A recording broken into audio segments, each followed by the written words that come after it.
Bonjour. Je vous remercie énormément pour ce beau moment de solidarité. Je vous remercie au nom du peuple roumain qui suit ce qui se passe ici. Sachez que ça a circulé énormément, cette manifestation a circulé énormément sur les réseaux sociaux, même à la télé, il y aura des nouvelles là-dessus. Donc ça touche énormément les Roumains, ce que vous êtes en train de faire ici. Et ça les renforce dans leur bataille et dans les sacrifices qu'ils sont en train de mener pour sauver la démocratie et sauver des principes qui sont en fait universels. Moi, je fais partie de l'International Peace Coalition. C'est une plateforme internationale qui se bat pour sauver la paix contre la mécanique de guerre. Nous nous réunissons tous les vendredis. Exactement, pour faire tout ce qu'on peut pour arrêter la mécanique infernale qui nous mène vers la guerre et qui est la menace sous laquelle on vit, la menace de guerre nucléaire.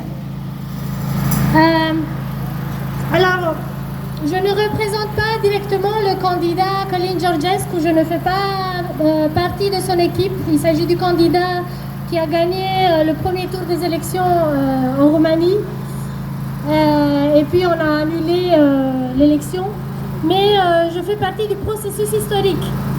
Parce que d'abord, ce que je veux faire, c'est placer ce qui se passe en Roumanie dans un processus plus grand.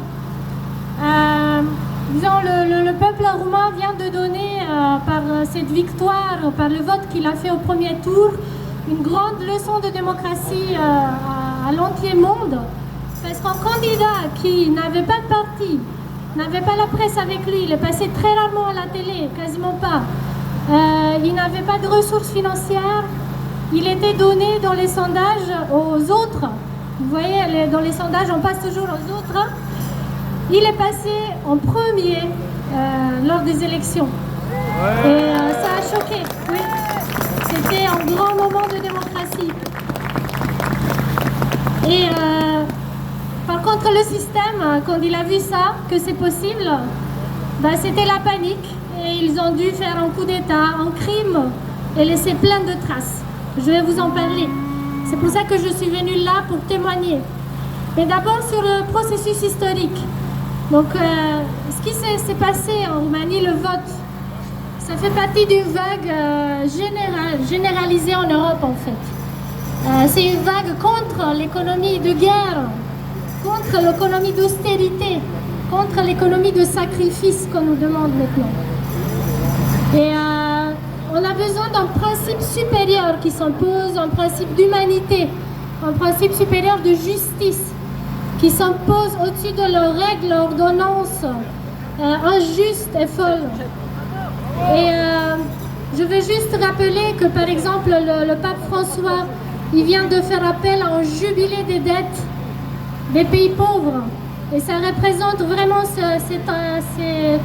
cette position, cette impulsion dont nous avons besoin pour sortir de la mécanique des choses dans laquelle nous sommes et amener un principe d'humanité en tout ça.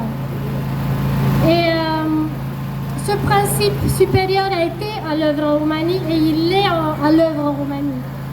Parce que comme je disais, il y a eu un miracle au premier tour, un candidat hors système est passé en premier. C'est du jamais vu. Quel est son secret? Qu'est-ce qui s'est passé? Ben, on a dit les Russes, les Russes, les Russes. C'est ce qu'on risque de dire dorénavant partout en Europe quand un candidat hors système gagne. Eh bien, c'était pas les Russes, c'était pas des réseaux occultes. Je vais vous dire un secret, c'était le peuple roumain.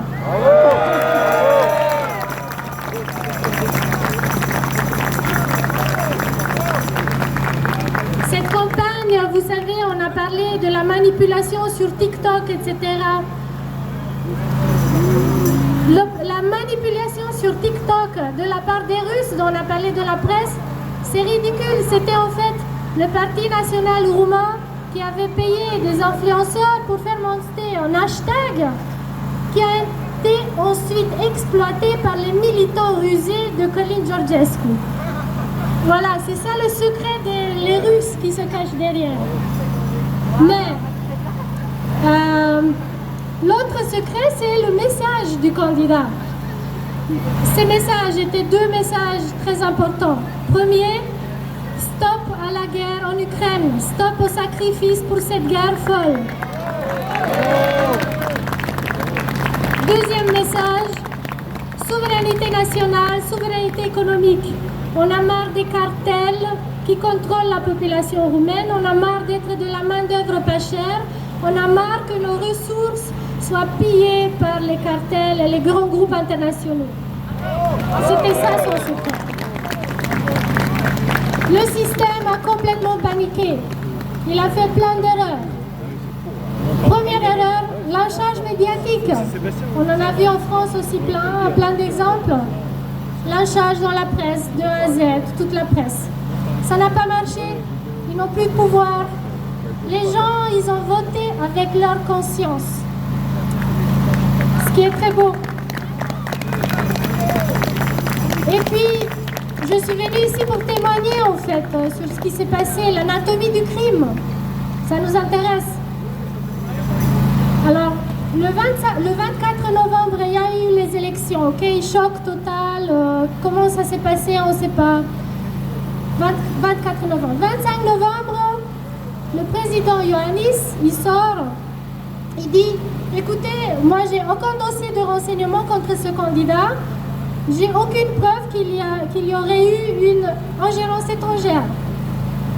Mais qu'est-ce qui se passe entre-temps, parce que le 28 novembre, le même président convoque le Conseil national de sécurité et décide qu'il y a eu une ingérence étrangère.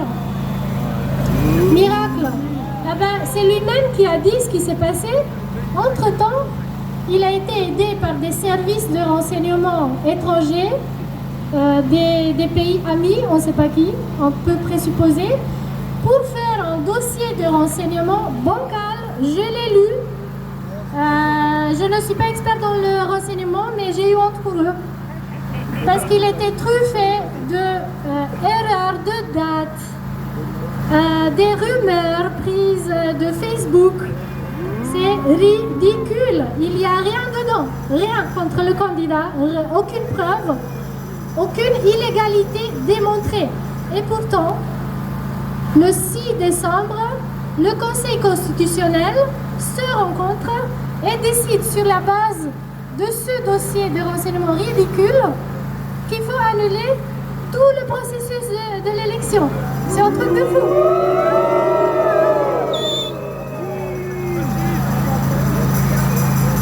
Oui.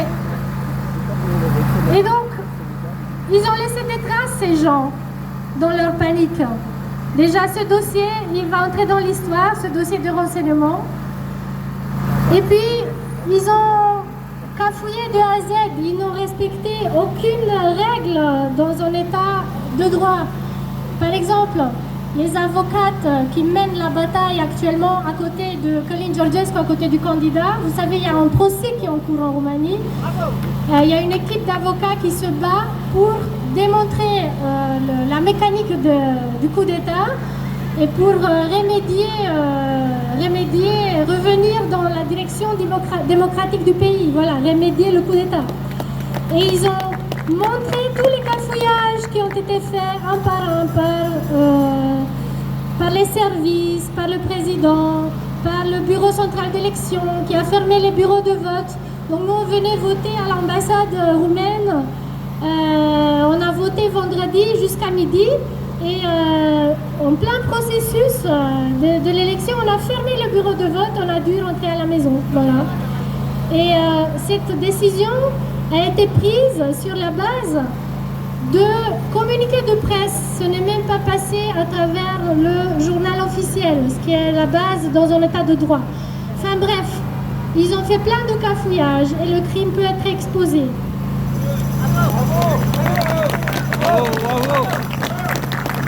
Donc cette équipe d'avocates, je veux les remercier. Ce sont des lions qui se battent. Non seulement pour la Roumanie, mais pour toute la démocratie partout. Parce que maintenant, comme je disais, n'importe qui risque de gagner des élections. de manière démocratique et avec un message anti-système pour la paix, va être catalogué d'agent russe. C'est un truc de fou. Sur la base de dossiers de renseignement ridicules. Donc, je veux remercier à ces avocates et puis dire que leur bataille continue. Il y aura des recours. Ils sont possibles. Et finir, et par cette idée je vais finir, je vais juste dire qu'on est fort. On est fort ensemble, c'est un beau moment disons, de solidarité internationale. On est ensemble plus fort. Et je veux dire qu'ils peuvent nous faire autant de coups qu'ils veulent. Leurs coups ne font que nous renforcer. Parce que ce coup d'État qu'ils ont fait en Roumanie, on peut le transformer en une grenade conceptuelle très puissante. Et leur envoyer dans la figure ça. Donc, je vous remercie pour votre mobilisation. Continuons la bataille.